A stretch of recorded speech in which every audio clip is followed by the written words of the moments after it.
উন্মেষ হলো, তখন ভারতবাসী উপলব্ধি করতে পারলো ইংরেজ সরকারের বিরুদ্ধে নিজেদের স্বার্থ রক্ষার্থে এবং সরকারি যে অনাচারের বিরুদ্ধে জনমত গঠনের একমাত্র উপায় হচ্ছে ফরমেশন অফ পলিটিক্যাল অ্যাসোসিয়েশন এবং সংঘবদ্ধ রাজনৈতিক আন্দোলন। এই সংঘবদ্ধ রাজনৈতিক আন্দোলন এই চেতনার পরিপ্রেক্ষিতেই ভারতের বিভিন্ন অঞ্চলে বেশ কিছু রাজনৈতিক সংগঠন প্রতিষ্ঠান হয়। এই কারণে ডক্টর অনিল শীল এই ঊনবিংশ শতাব্দীকে এজ অফ অ্যাসোসিয়েশন বলেছেন।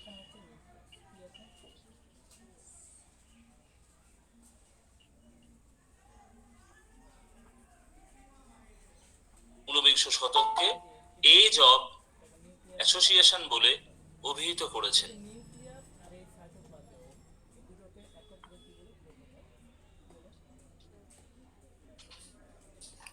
এখন প্রশ্ন হচ্ছে, আমরা রাজা রামমোহন রায়কে এই দই আনলেন, প্যাকেট দই আনতে বলেছিলাম। প্যাকেট দই, প্যাকেট, হ্যাঁ। কত নিল? ঠিক আছে।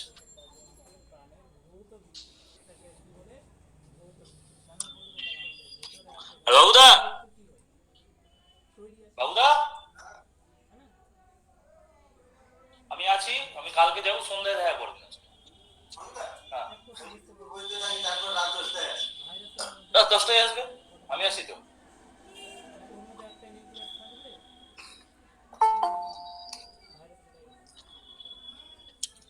আমরা রাজা রামমোহন রায়কে নিঃসন্দেহে ভারতের সংগঠিত রাজনৈতিক আন্দোলনের জনক বলতে পারি।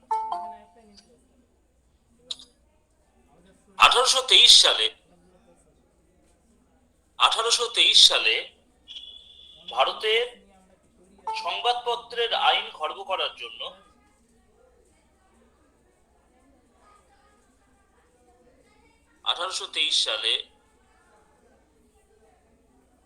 একটা প্রেস অ্যাক্ট পাস হয়, forward to card the power of the newspaper of India. এই কারণে তিনি সুপ্রিম কোর্ট এবং প্রিভি কাউন্সিলে এর প্রতিবাদ স্বরূপ প্রতিবাদপত্র পেশ করেন। পরবর্তীকালে টু প্রোটেস্ট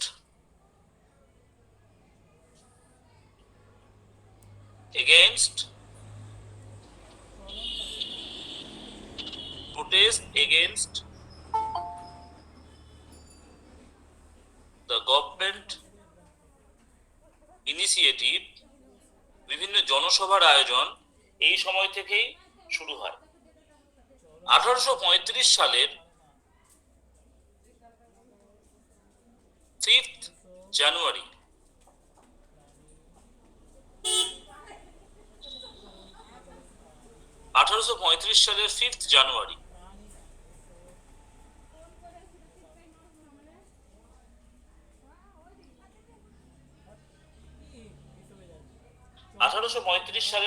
জানুয়ারি কলকাতার টাউন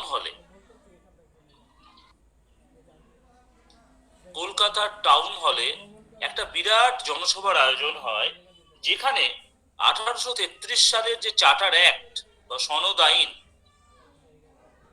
1833 সালের যে চার্টার অ্যাক্ট বা সনদ আইন, তার বিভিন্ন ধারার বিরুদ্ধে প্রতিবাদ করা হয় এবং 1823 সালের যে সংবাদপত্র আইন, যেটা একটু আগে বললাম, তার বিরুদ্ধে এবং সেটা প্রত্যাহারের দাবি জানানো হয়।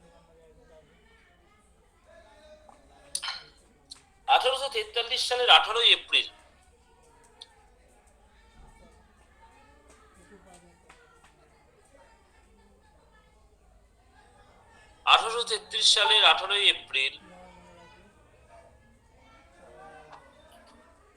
প্রেসিডেন্সি কলেজ বা হিন্দু কলেজের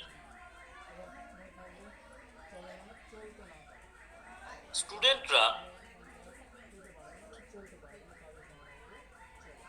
একটা জনসভায় সরকারি উচ্চ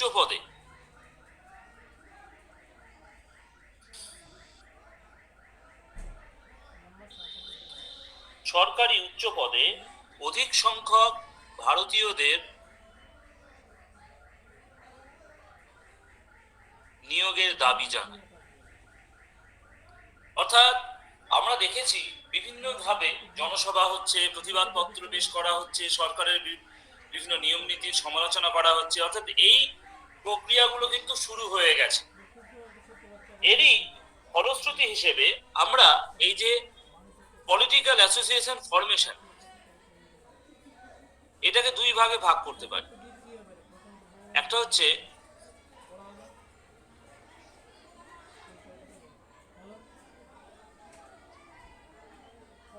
প্রি 1857, অর্থাৎ সিপাহী বিদ্রোহের পূর্ববর্তী, এবং পোস্ট 1857। তাহলে প্রি 1857 বা সিপাহী বিদ্রোহের পূর্ববর্তী যে সমস্ত সংস্থাগুলো গড়ে উঠেছিল, তার মধ্যে অন্যতম হচ্ছে 1836 সালের শেষের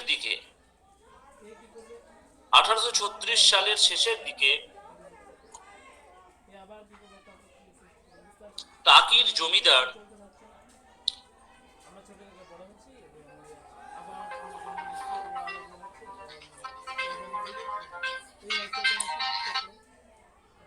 হ্যালো, গুড মর্নিং।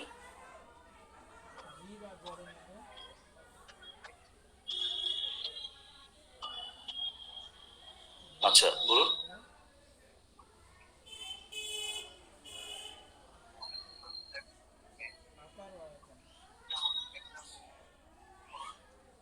হুম হুম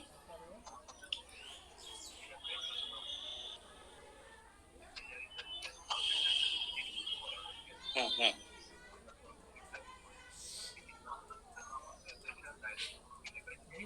হুম হুম।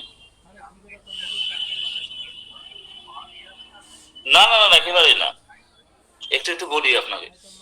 বিষয়টা হচ্ছে, আহ, যার চিঠিটা করেছিলাম যে ব্রাঞ্চে, হয়তো সেই ব্রাঞ্চে করেসপন্ডিং যার নামে গার্নিসি করা হয়েছে, তার অ্যাকাউন্ট হয়তো সেই ব্রাঞ্চে নেই, আপনার ব্রাঞ্চে আছে বলে আপনার ব্রাঞ্চে ফরওয়ার্ড করে দেওয়া হয়েছে। বিষয়টা হচ্ছে, এই যে এনটিটি যাকে আমরা চিঠি পাঠিয়েছি, তাদের জিএসটি নাম্বারটা আছে কেমন, কিন্তু ওনারা প্রফেশন ট্যাক্স নাম্বারটা নেননি। এবার আমাদের প্রফেশন ট্যাক্সের নিয়ম অনুযায়ী উইদিন ওয়েস্ট বেঙ্গল যে কোনো এনটিটি যাদের ব্যবসাপত্র রয়েছে, তাদেরকে প্রফেশন ট্যাক্স নাম্বারটা নিতেই হবে। এবার এনাদেরকে আমরা মেল করেছি, ফোন করেছি, মেসেজ করেছি, তারপর ফর্ম 13 বলে একটি 13 সেখানে রিমাইন্ডার পাঠিয়েছি, তাতেও তারা কোনো ইনিশিয়েটিভ নেননি।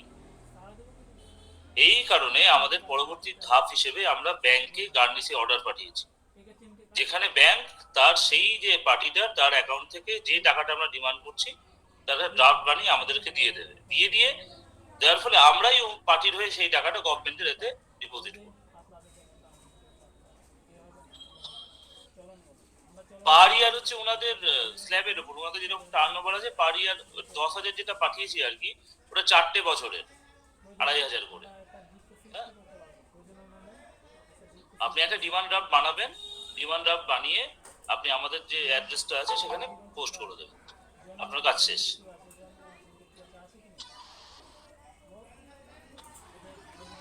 হ্যাঁ, আচ্ছা। আপনি আপনি আপনি কোন আপনি কোন ব্যাংকের ব্রাঞ্চ ম্যানেজার বলছেন, কোনটাই?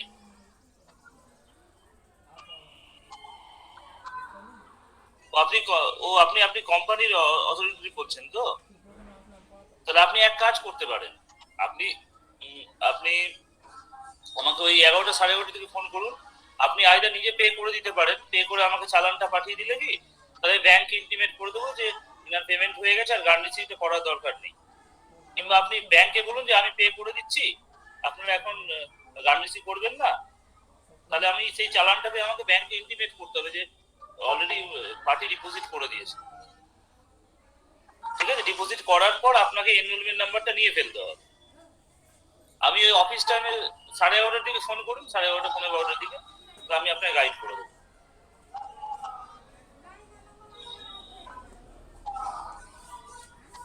হ্যাঁ, তাহলে তাহলে তাহলে অন্ধ্র থেকে যে করবে তাকে আমাকে ওই 12টার দিকে ফোন করতে বলবেন না, আমি তাহলে ওনাদেরকে গাইড করে দেবো। ঠিক আছে।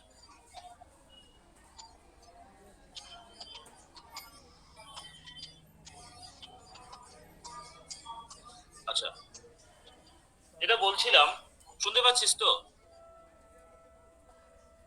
হ্যাঁ তাহলে স্যার, আমার কথা শুনতে শোনা যাচ্ছে? হ্যাঁ স্যার, শোনা যাচ্ছে। আচ্ছা, শোনা যাচ্ছে। 1836 সালের শেষের দিকে টাকির জমিদার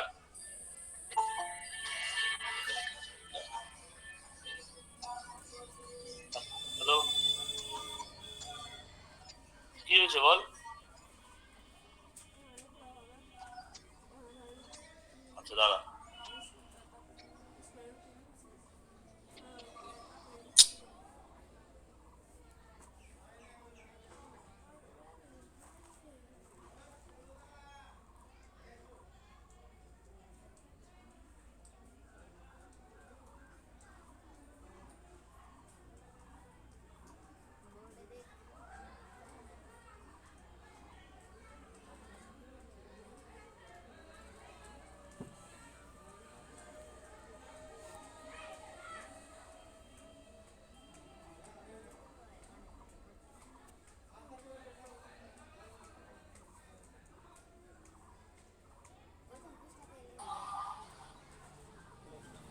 আচ্ছা, 1836 সালের শেষের দিকে টাকির জমিদার, তার নাম ছিল কালীনাথ রায়চৌধুরী।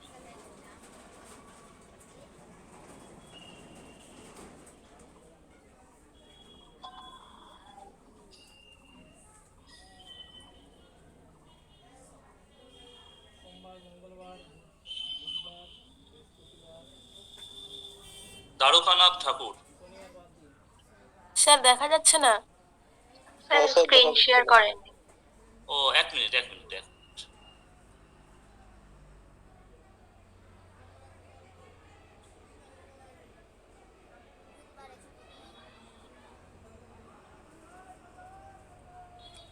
এবার দেখা যাচ্ছে? হ্যাঁ স্যার, দেখা যাচ্ছে।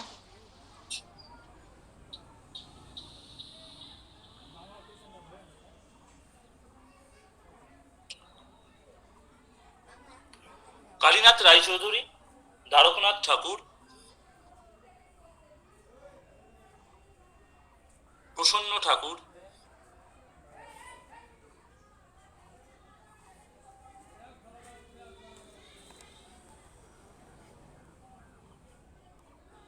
এবং রামমোহন রায়ের অন্যান্য শিষ্যদের উদ্যোগে প্রথম একটি সভা তৈরি হয়, যে সভার নাম হচ্ছে বঙ্গ ভাষা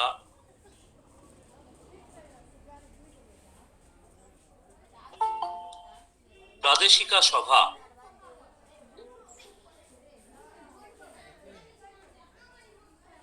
বঙ্গ ভাষা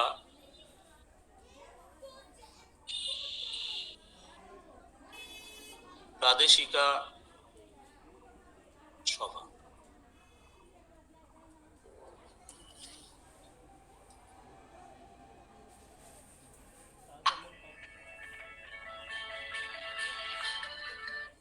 হ্যালো,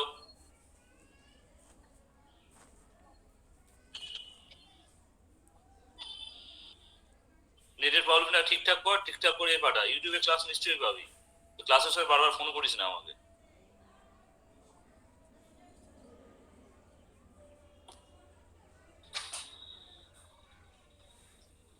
কালীনাথ রায়চৌধুরী, দ্বারকনাথ ঠাকুর এবং প্রসন্ন ঠাকুর, এনারা বঙ্গভাষা প্রকাশিকা সরি, প্রদেশিকা নয়, এটা প্রকাশিকা,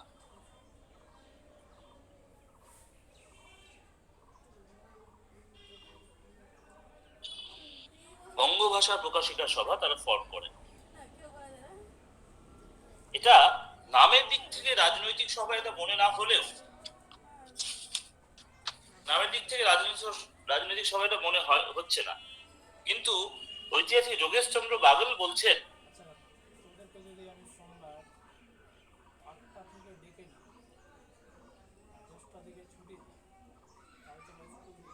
যোগেশ চন্দ্র বাগল বলছেন,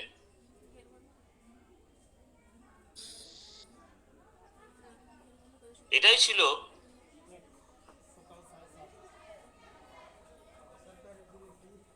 বাঙালি তথা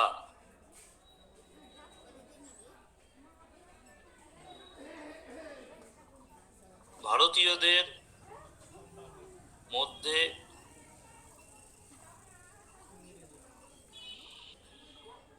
প্রথম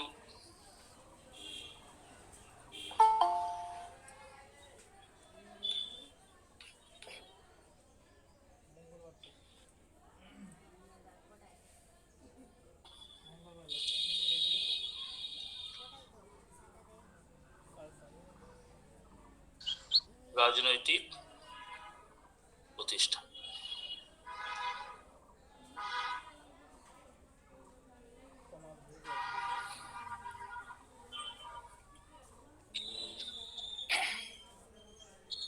তাহলে what is the main objective of this association?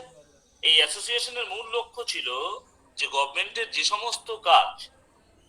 সমস্ত কাজ ভারতবাসীর পক্ষে হিতকর ছিল না, সেই সমস্ত কাজের গঠনমূলক সমালোচনা করাই ছিল এই সভার মূল কাজ। 1828 খ্রিস্টাব্দে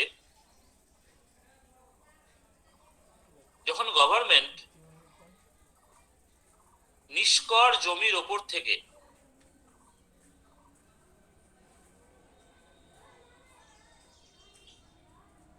কর বা ট্যাক্স নিতে শুরু করলো, সেই সময় তার প্রতিবাদে এই বঙ্গভাষা প্রকাশিকা সভা তারা একটা অর্গানাইজড জনসভা তারা আহ্বানের প্রচেষ্টা করে। পরবর্তীকালে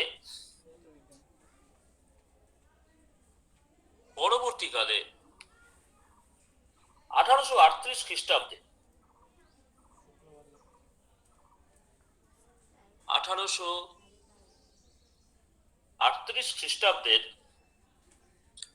12 নভেম্বর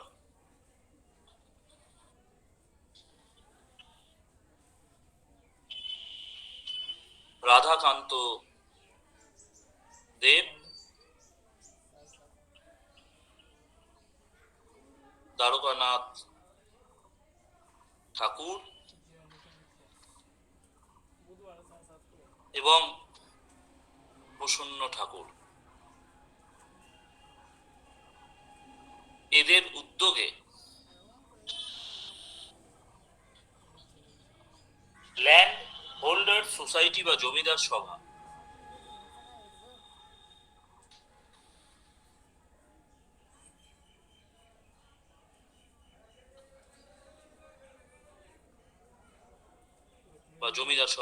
ফর্ম। এর প্রেসিডেন্ট ছিলেন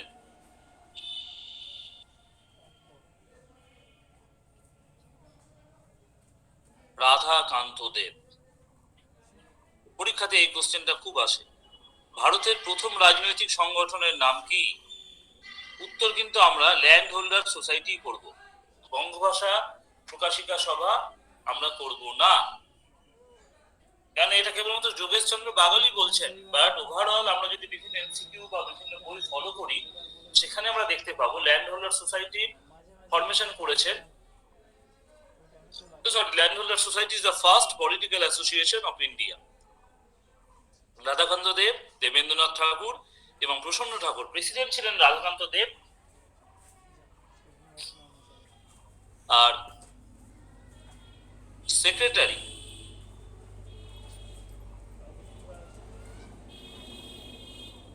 ছিলেন পি.এন. ঠাকুর।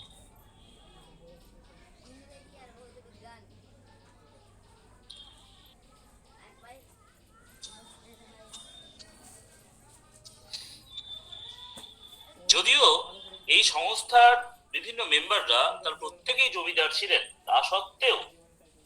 তা সত্ত্বেও এই সমিতির ঘোষণাপত্রে বলা হয় যে জাতি, ধর্ম ও বর্ণ নির্বিশেষে ভারতের মাটির সাথে স্বার্থযুক্ত সকল মানুষই এই প্রতিষ্ঠানের সদস্য হতে পারবে।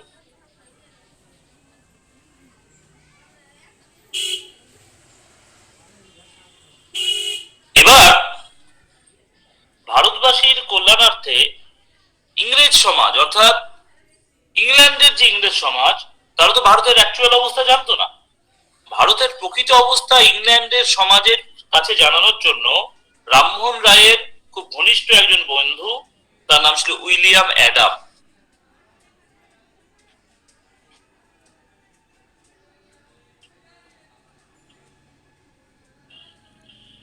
ইংল্যান্ডে 1819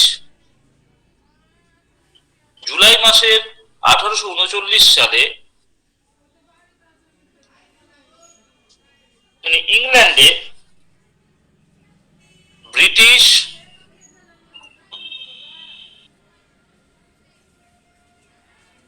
ইন্ডিয়া সোসাইটি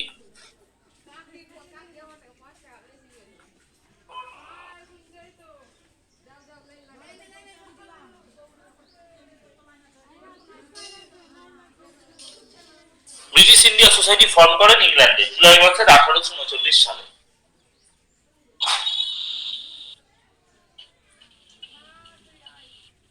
এবং এর উদ্দেশ্য ছিল ব্রিটিশ সমাজকে ভারতবাসীর প্রকৃত অবস্থা সম্বন্ধে অবহিত করা। 1841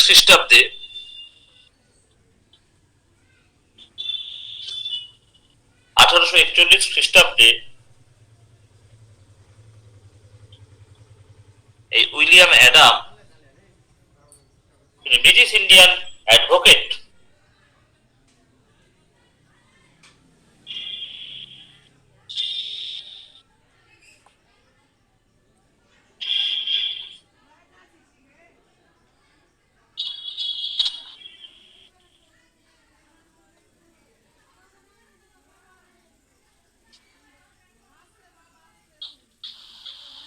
বলে একটা উইকলি জার্নাল প্রতিষ্ঠা করেন।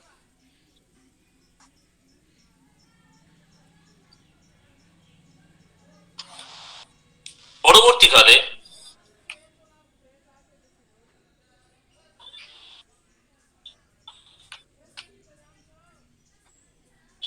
জমিদার সভার সাথে এই ব্রিটিশ ইন্ডিয়া সোসাইটির যোগাযোগ স্থাপিত হয় এবং উইলিয়াম অ্যাডাম এবং আরেকজন প্রখ্যাত ইংরেজ বক্তা, যার নাম ছিল জর্জ টমসন,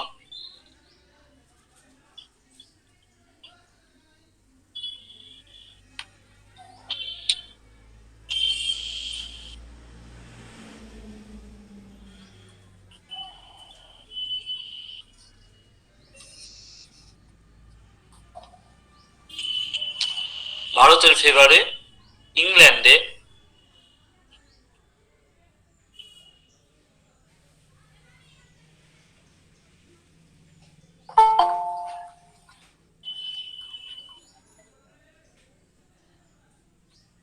তারা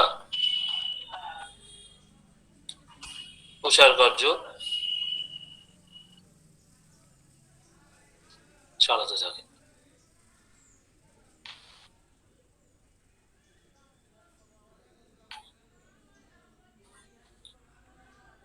স্যার কিসের প্রচার চলে? হ্যাঁ, প্রচার কার্য হচ্ছে ভারতবাসীর প্রকৃত অবস্থা ইংল্যান্ডের জনসমাজকে জানানোর যে চেষ্টা, এটা এই দুজন করতে থাকে। অর্থাৎ ইংরেজদের শাসনে ভারতবাসীর অবস্থা একেবারেই ভালো নয়, এই তথ্যটা ইংল্যান্ডের সাধারণ লোক জানতো না। এই সাধারণ লোককে জানানো তথা ইংরেজ সমাজকে জানানোর কাজটা তারা করেছে। পরে 1842 সালে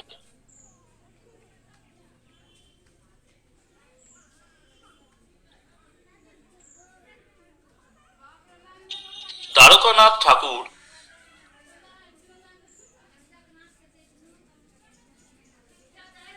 এই জর্জ থমসনকে নিয়ে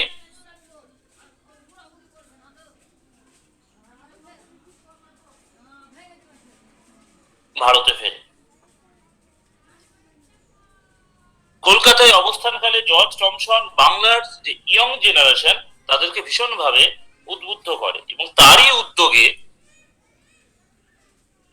20 এপ্রিল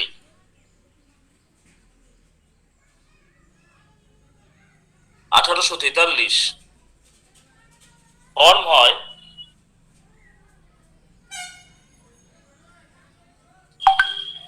বেঙ্গল ব্রিটিশ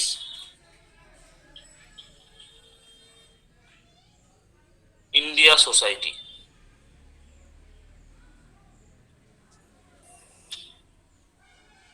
মোচড়গুলো বুঝতে হবে, জমিদার সভা, তারপর হচ্ছে ব্রিটিশ ইন্ডিয়ান সোসাইটি, তারপর হচ্ছে বেঙ্গল ব্রিটিশ ইন্ডিয়া সোসাইটি, কি করে তৈরি হচ্ছে, কবে তৈরি হচ্ছে, এগুলো জানতে হবে।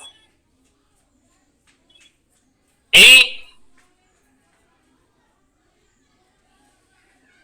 বেঙ্গল ব্রিটিশ ইন্ডিয়া সোসাইটির এর প্রেসিডেন্ট ছিলেন জর্জ থমসন আর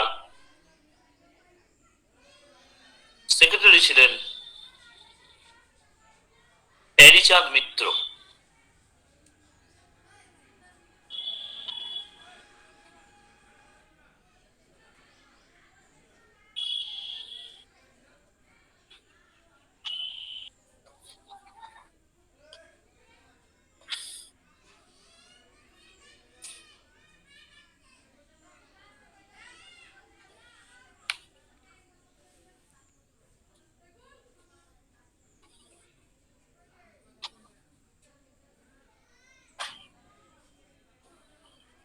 পণ্ডিত ভূদেব মুখোপাধ্যায়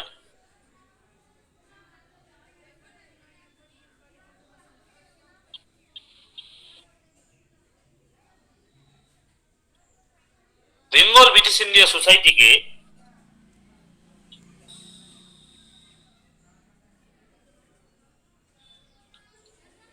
ইন্ডিয়ান অ্যাসোসিয়েশন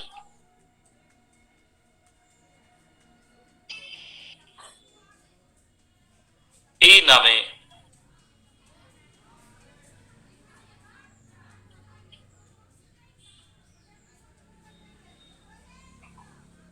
অভিহিত করে।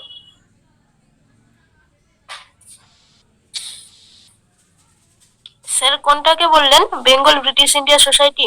হ্যাঁ, বেঙ্গল ব্রিটিশ ইন্ডিয়া সোসাইটিকেই ভূদেব মুখার্জি ইন্ডিয়ান অ্যাসোসিয়েশন এই নামে অভিহিত করেন।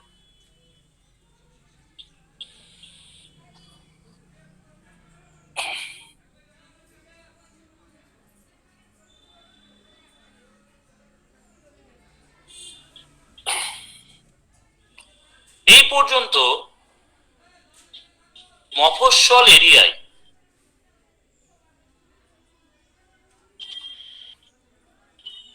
যদি কোনো ইংরেজ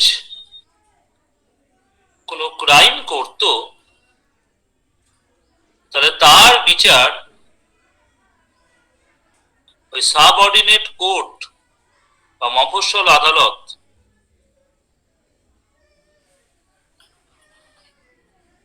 করতে পারত না।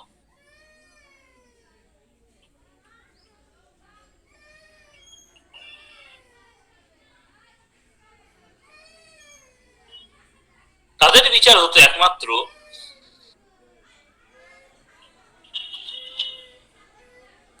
সুপ্রিম কোর্ট এট ক্যালকাটা।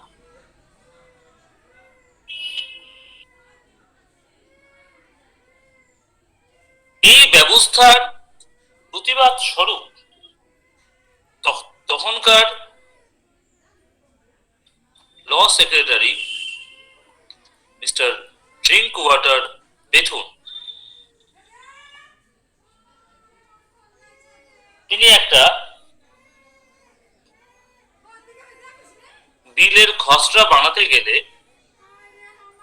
ইংরেজরা এই বিলকে কালা কানুন বা ব্ল্যাক অ্যাক্ট নামে অভিহিত করেন এবং ভারতে প্রবল আন্দোলন গড়ে তোলে এবং বিলটা প্রত্যাহারিত হয়। এর ফলে, এই ঘটনার ফলে, এটা সালটা হয়েছিল 1849,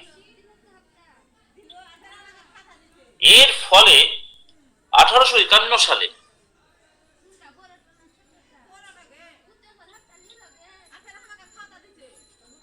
শিক্ষিত সম্প্রদায় একটা বৃহত্তর রাজনৈতিক প্রতিষ্ঠানের প্রয়োজন, যে প্রতিষ্ঠান ইংরেজদের বিরুদ্ধে লড়াই করতে পারবে, এরকম একটা প্রতিষ্ঠানের প্রয়োজনীয়তা অনুভব করেন। এই কারণেই 1851 সালে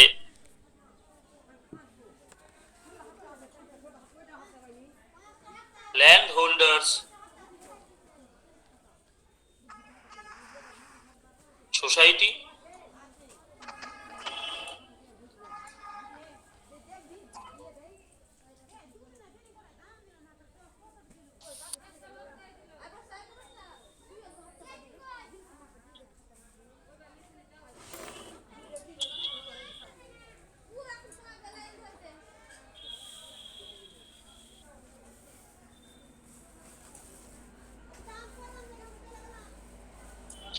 this to মার্চ হয়ে কি তৈরি হলো? মার্চ হয়ে তৈরি হলো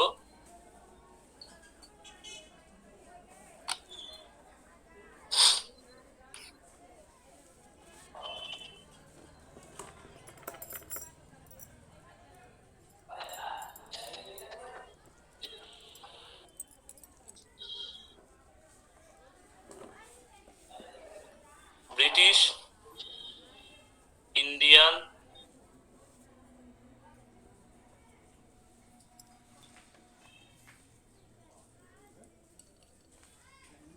অ্যাসোসিয়েশন।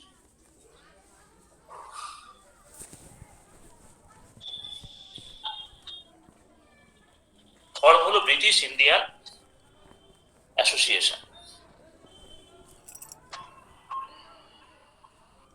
এই যে সভা, ব্রিটিশ ইন্ডিয়ান অ্যাসোসিয়েশন, এখানে কোনো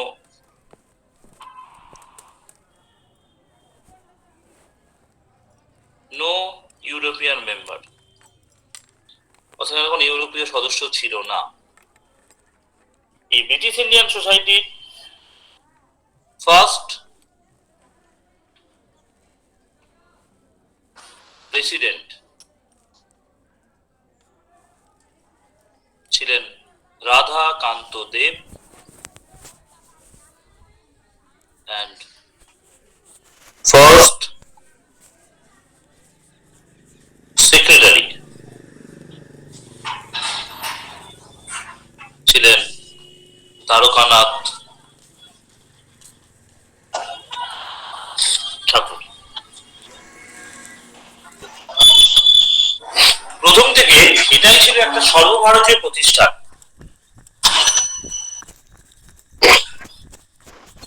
এই সভার অনুকরণে মাদ্রাজ,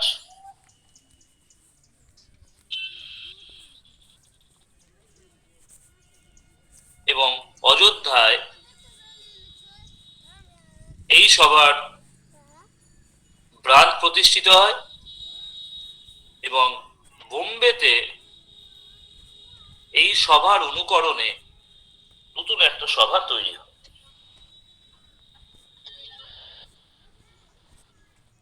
এই ব্রিটিশ ইন্ডিয়ান অ্যাসোসিয়েশন এরই আদর্শে বোম্বাইয়ে গড়ে ওঠে 1852 সালে।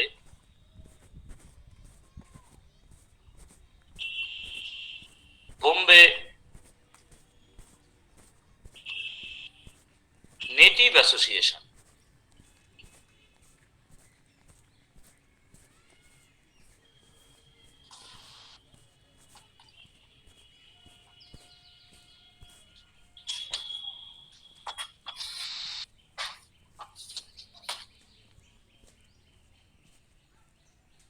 এর সভাপতি ছিলেন বিখ্যাত ব্যবসায়ী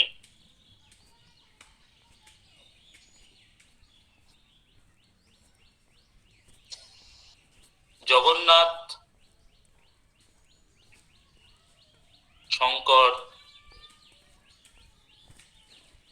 সেট।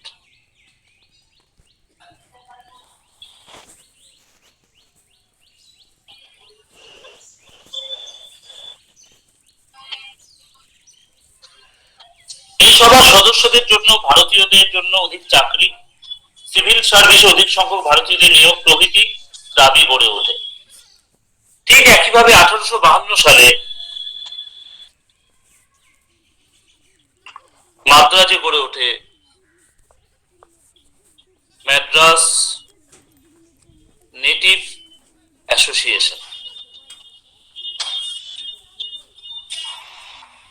1852 সালে ব্রিটিশ পার্লামেন্টের একটা প্রতিনিধি দল মাদ্রাজে এলে এই মাদ্রাস নেটিভ অ্যাসোসিয়েশনের অন্যতম সদস্য গজালু লক্ষ্মীনারায়ণ মাদ্রাজের চাষীদের দুরবস্থা তাদের সামনে তুলে ধরেন এবং ইংরেজদের যে সাম্রাজ্যবাদী শাসন তার মর্মান্তিক অবস্থা তাদের সামনে তুলে ধরে।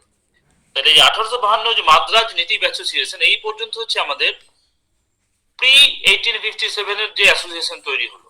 এবার সিপাহী বিদ্রোহ যখন হলো পোস্ট 1857, সিপাহী বিদ্রোহের পরবর্তীকালে কি কি অ্যাসোসিয়েশন ফর্ম হলো?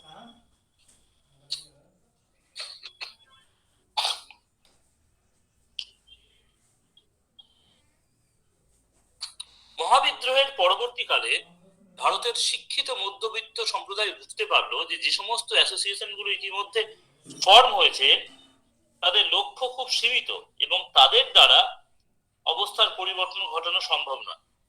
কেননা ব্রিটিশ ইন্ডিয়ান অ্যাসোসিয়েশন এর 85% ছিল ধনী, 68% ছিলেন জমিদার বা ব্যবসায়ী।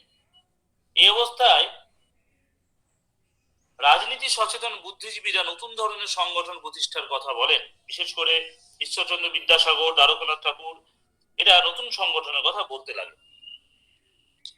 তো পোস্ট 1857 সর্বপ্রথম যে সংগঠনটার কথা না বললেই নয় সেটা হচ্ছে, সেই সংগঠনের নাম হচ্ছে Indian League.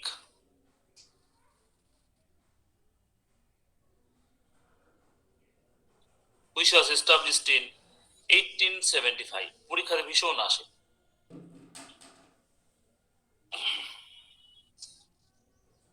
British Indian association এর বিকল্প হিসেবে 1875 খ্রিস্টাব্দের 23 সেপ্টেম্বর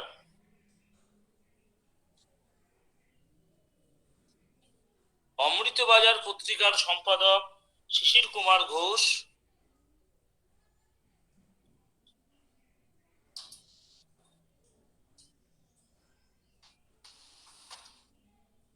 এবং হেমন্ত কুমার ঘোষ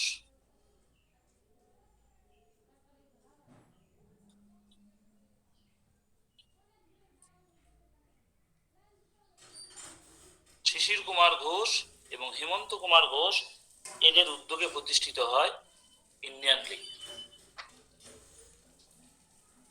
শিশির কুমার ঘোষ এবং হেমন্ত কুমার ঘোষ এদের উদ্যোগে প্রতিষ্ঠিত হয় ইন্ডিয়ান লীগ। এর সংগঠকদের মতেই এটাই ছিল ভারতীয়দের প্রথম রাজনৈতিক প্রতিষ্ঠান অ্যাকর্ডিং টু দেয়ার ফলোয়ার্স। তৎকালীন ইংরেজদের মুখপত্র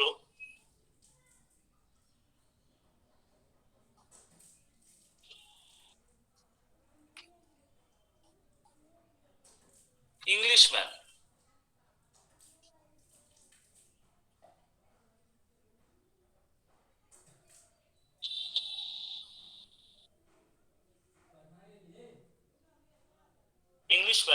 এই সংস্থাকে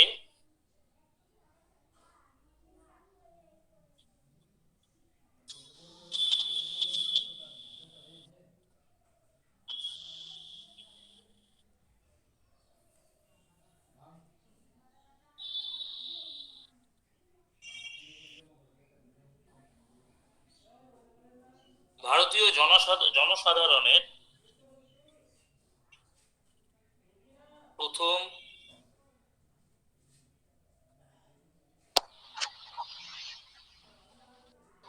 উল্লেখযোগ্য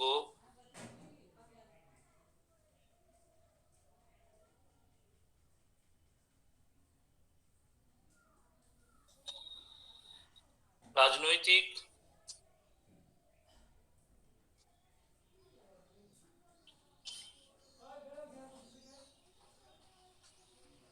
জাগরণের ইঙ্গিত বলে অভিহিত করেছেন।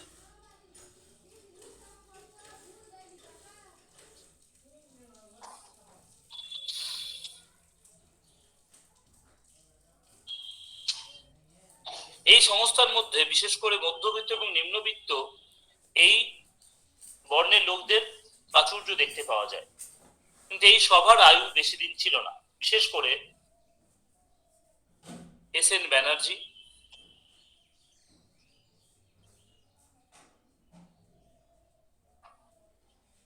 আনন্দমোহন বসু, এদের সাথে শিশির কুমার ঘোষ, এদের বিবাদের ফলেই এই সভা ভেঙে যায়। এই সভা যখন ভেঙে গেল, তাহলে পরবর্তী নতুন আরেকটা সভা ফর্ম হলো, সেটা হচ্ছে আমাদের 1876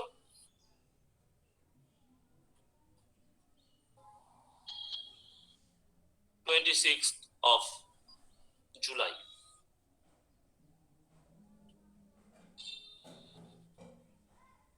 আনন্দমোহন বসু, শিবনাথ শাস্ত্রী,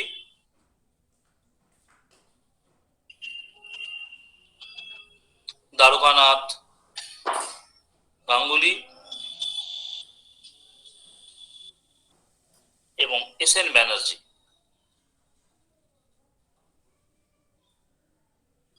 এদের উদ্যোগে ক্যালকাটার অ্যালবার্ট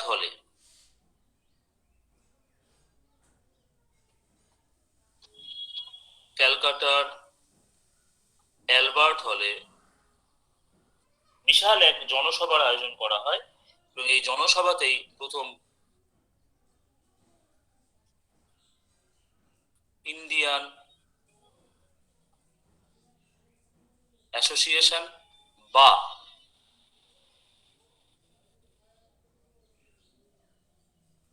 ভারত সভা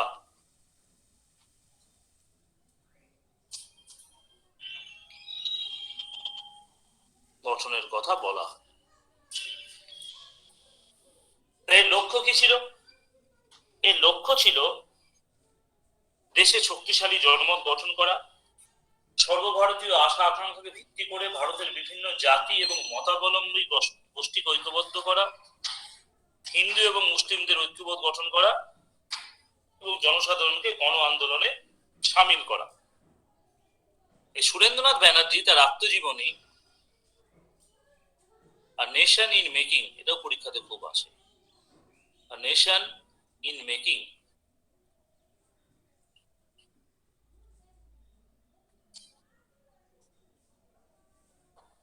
এখানে তিনি বলেন, আমাদের মনে এই চিন্তা কাজ করছিল যে এই প্রতিষ্ঠান এক সর্বভারতীয় আন্দোলনের কেন্দ্র হোক, মাতৃনীর প্রেরণা প্রসূত ঐক্যবদ্ধ ভারত ভাবনা, অন্তত সমগ্র ভারতকে এক সাধারণ মঞ্চে উপস্থাপন করার ভাবনা বাংলার ভারতীয় নেতাদের মন আচ্ছন্ন করেছিল। বাংলার বিভিন্ন মফস্বল এরিয়ায় এই শাখার মোটামুটি 124খানা ব্রাঞ্চ প্রতিষ্ঠিত হয়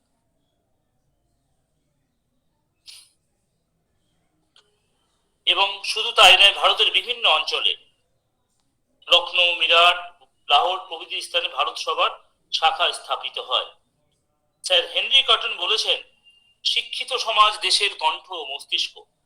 শিক্ষিত বাঙালিরা এখন পেশোয়ার থেকে চট্টগ্রাম পর্যন্ত জনমত নিয়ন্ত্রণ করছে। এখন সুরেন্দ্রনাথ বন্দ্যোপাধ্যায়ের নাম ঢাকা থেকে মুলতান পর্যন্ত যুব সম্প্রদায়ের মনে সমান প্রেরণা যোগায়। এই সভার সদস্যরা বিভিন্ন জায়গায় রায়ত সভা বা কৃষক সভা প্রতিষ্ঠা করে কৃষকদের জমিদারের হাত থেকে রক্ষা করার জন্য যত্নবান হন।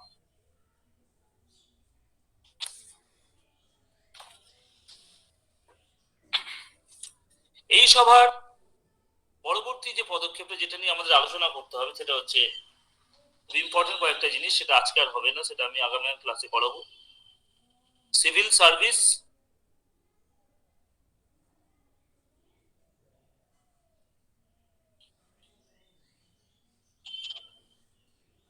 Vernacular press act, arms act, Ilbert bill movement,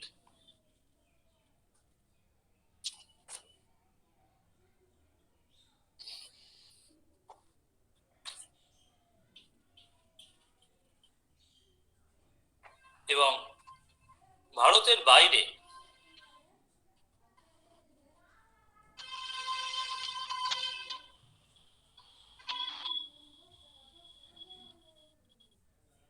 কি কি অ্যাসোসিয়েশন তৈরি হয়েছিল এটা আমি নেক্সট ক্লাসে পড়াবো, আগামীকাল সকাল 8টার সময়।